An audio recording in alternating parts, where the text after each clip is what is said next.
काल खासदार प्रतिभा धानोरकर यांनी केलेलं वक्तव्य थेट तुम्ही ढवळाढवळ करण्याचा आरोप त्यांनी केलेला आहे चंद्रपूरमध्ये. तुम्ही नेते आहात. असं आहे, गेली 25 वर्ष मी तो जिल्हा सांभाळतो आहे. प्रतिभा धानोरकर 6 वर्षापूर्वी पक्षात आले आहेत. तिथे असलेले जुने जाणते कार्यकर्ते, ज्यांनी पक्ष सांभाळले गेले अनेक वर्ष, ज्यांच्या भरोश्यावर पक्ष वाढतो आहे आणि शिल्लक आहे, अशा लोकांना बाजूला सारून पक्ष पुढे जाईल का, हा खरा प्रश्न आहे. आणि या सगळ्यांसाठी गेली 20 वर्ष पक्षाची स्थिती कमकुवत असताना भक्कमपणे पक्षाला मजबूत करण्याचं काम त्या ठिकाणी मी केलेलं आहे. हे महाराष्ट्रातील आणि जिल्ह्यातील सर्व जनतेला ठाऊक आहे.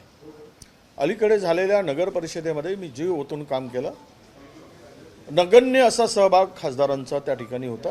हे तिथल्या आमदार खासदारांना माहीत आहे, आपल्या जनतेला माहीत आहे. त्यामुळे त्यानंतर जे काय नगराध्यक्ष झालेत, उपनगराध्यक्ष झालेत, हे सर्व ज्यावेळेस आलं तर आम्ही विचार विनिमय करून मी जरी मेहनत केली असली तरी हे केलं. याही निवडणुकीमध्ये जवळपास 55-60 जागेपर्यंत आमच्या दोघांच्या सह्यांनंतरच एबी फॉर्म वितरित झाला. त्यांनी सही केली, माझी सही झाली आणि प्रदेशाध्यक्षांचा आदेश होता की जिल्ह्यातील दोनही नेत्यांच्या संमतीनेच उमेदवारींचं वाटप झालं पाहिजे. आणि जवळपास 60 जागेवर दोघांनी सही करून आम्ही उमेदवार ठरवले.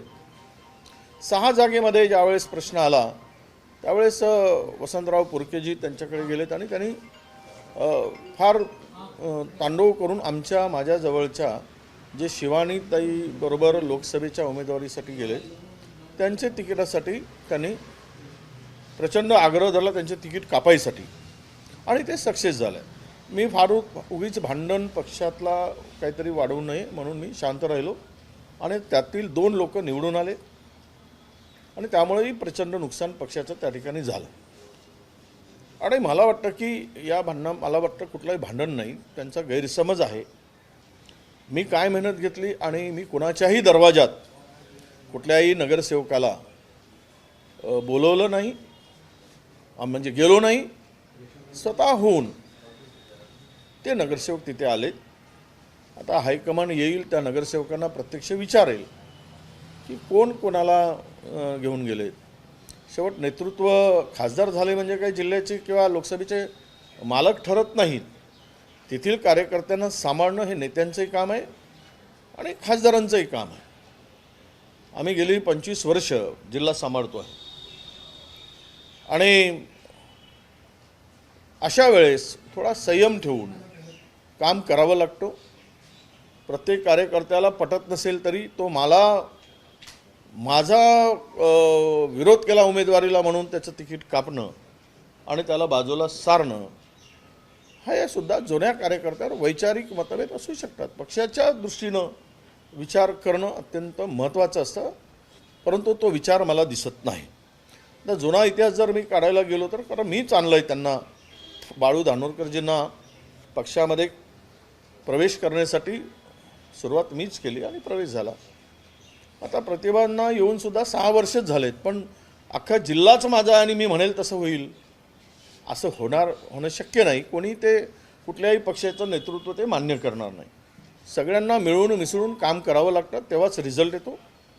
2 शब्द बाजूला आपण तिखट बोलण्यापेक्षा संयमाने बोलणं हे अत्यंत आवश्यक असतं असं मला वाटतं. काल ज्यांनी जे काही स्टेटमेंट केलं असेल त्यामध्ये त्यांच्या गैरसमजातून झालेलं ते स्टेटमेंट असावं. त्यांचा काहीतरी गैरसमज झाला आहे खासदारांचा आणि भविष्य खूप मोठं आहे त्यांच्याकडे. त्यांच्या वयानुसार राजकीय संयम ठेवून बोलावं.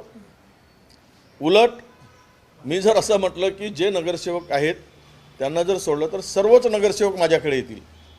एक 2-4 सोडलेत, पण आपल्याला तसं करायचं नाही. कोणाला स्वतः खासदार जाऊन त्यांना जबरदस्तीनं गाडीत बसवून आपल्या घरी घेऊन गेलेत हेही त्या लोकांना माहीत आहे. त्यातील अनेकांनी मला फोन करून सांगितलं.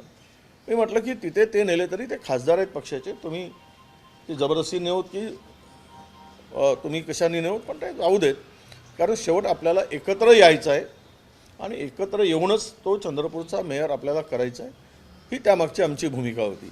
कालही होती, आजही आहे. आणि मला वाटतं तो गैरसमज काही झाला असेल तर तो दूर करू. आणि मी तर म्हटलं की जे काही नगरसेवक आहेत ते एकत्र बसतील, नेत्यांची गरज नाही. नगरसेवक एकत्र बसून हायकमांडच्या बरोबर बसून कोण महापौर ठरवायचा, कोण गटनेता ठरवायचा ते त्या संघाने सांगतील आणि त्याप्रमाणेच करावं लागेल. उद्या माझ्याकडेही लोक संशयाने बघतात, मी पक्ष सोडून जाईल. त्यांच्याकडेही लोक संशयाने बघतायत, ते पक्ष सोडून जाईल. अशी अफवा होतात, चर्चा होतात. आम्ही नेते लोक उद्या पक्ष सोडून जाऊ, पण कार्यकर्ता मात्र जमिनीवर असतो. तो पक्षाचा आधार असतो. हे कोण कुठे पडतील कोणाचाच भरोसा नाही, आमचाही नाही, कोणाचा नाही.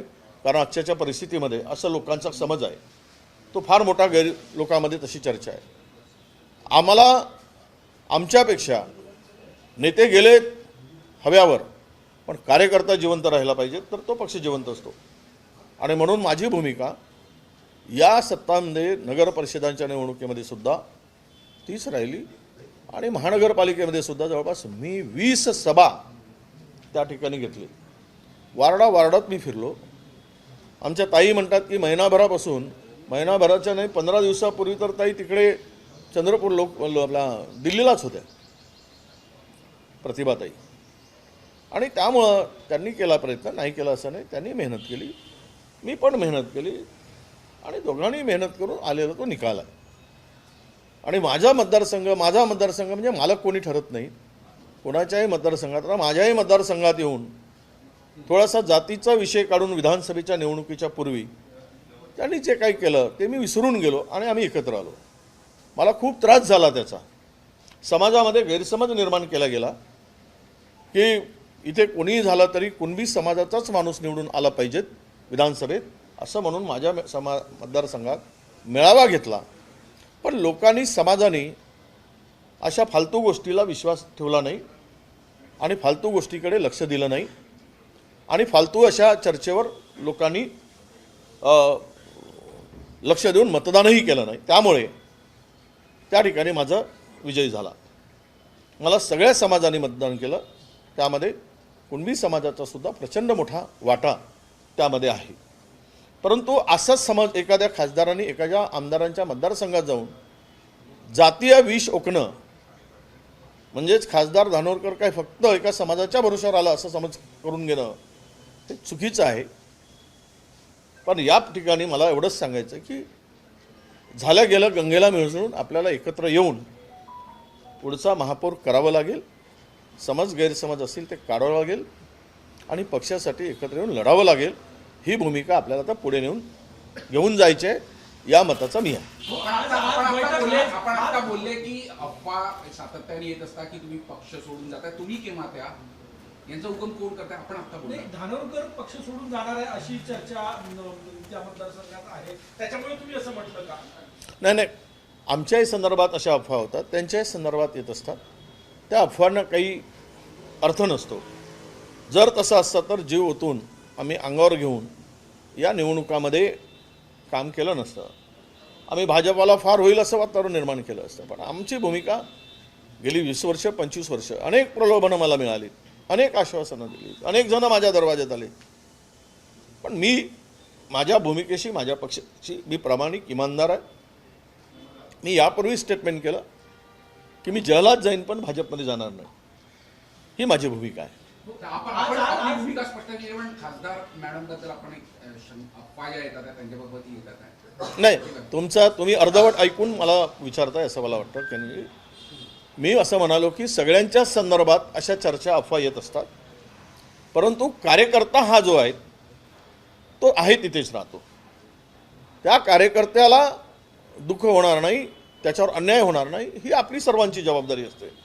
त्यामुळं नेते येतील जातील, पण कार्यकर्ता जोपासतो तो खरा नेता असतो. कार्यकर्ता पक्षाचा आत्मा असतो.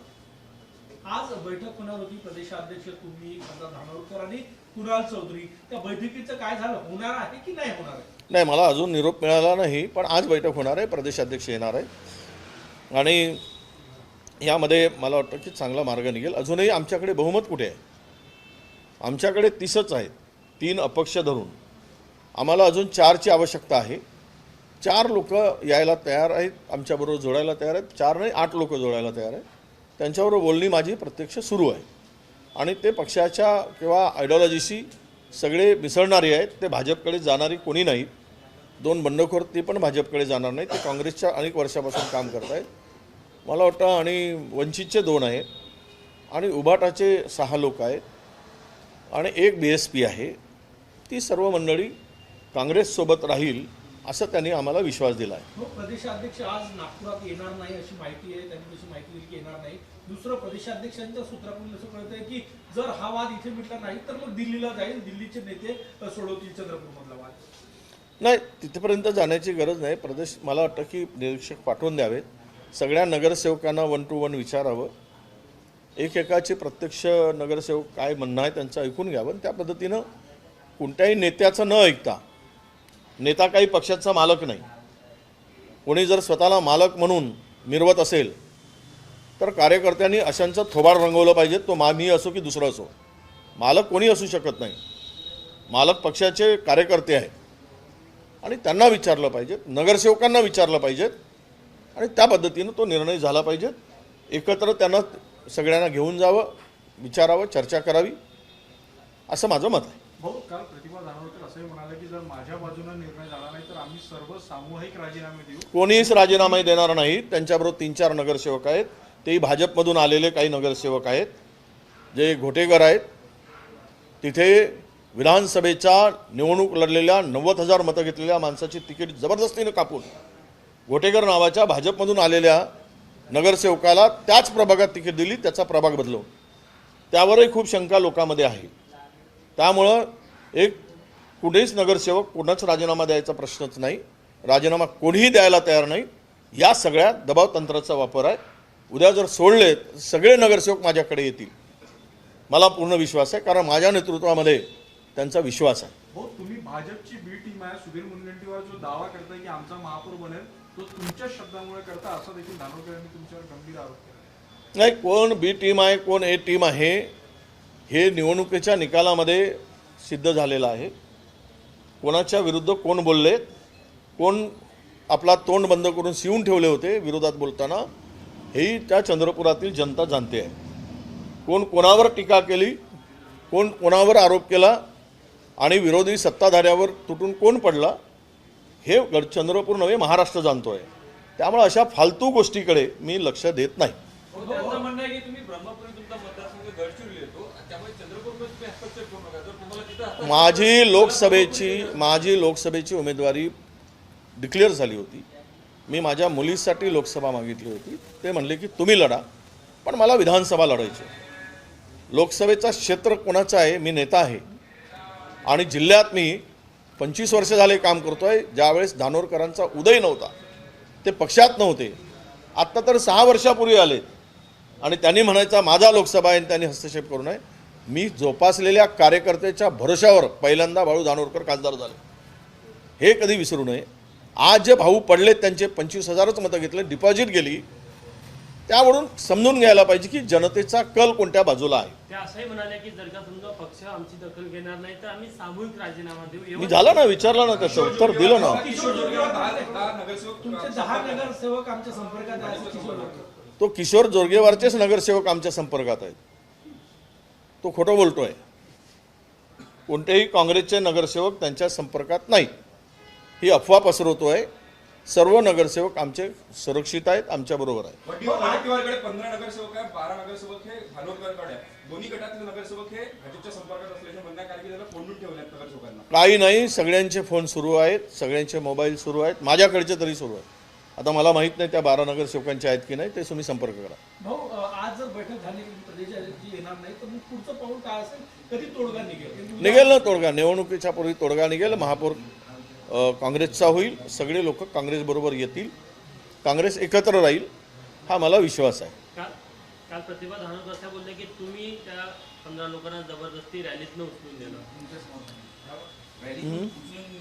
नाही, माझ्या कोणताही समर्थक रॅलीत गेला नाही. स्वतः खासदार रॅलीमध्ये जाऊन हात पकडून अर्ध्या रॅलीतून उचलून नेले. हे संपूर्ण शहरात माहीत आहे. मी कधी घरचा आलो नाही ना, माझा कार्यकर्ता कोणी गेला नाही. स्वेच्छेनं सगळी पत्रकार मंडळी बसून होती, त्यांच्या पुढे बॅगा घेऊन चंद्रपूरचे लोक पत्रकार पूर्ण बसून होते, बॅगा घेऊन स्वतःहून ती सगळे नगरसेवक आलेत की भाऊ आम्ही तुमच्याबरोबर आहोत आणि तुम्हीच इथे महापौर करू शकता, हा मला विश्वास आहे, तुमच्या मेहनतीचं हे फळ आहे, असं त्या नगरसेवकांनी सांगितलं. भाऊ, त्यांचा हा देखील आरोप आहे की या वादाची सुरुवात विजय वडेट्टीवार यांनी केलेली आहे, असं देखील ते तुम्हाला नाही, वादाची सुरुवात कोणी केली म्हणण्यापेक्षा कोण काय म्हणू देत ते आरोप. वादाची सुरुवात कोणी झाली हे चंद्रपूर जिल्ह्यातील जनतेला ठाऊक आहे आणि त्यावर अधिक बोलण्याची गरज नाही. हो, आज सुप्रीम कोर्ट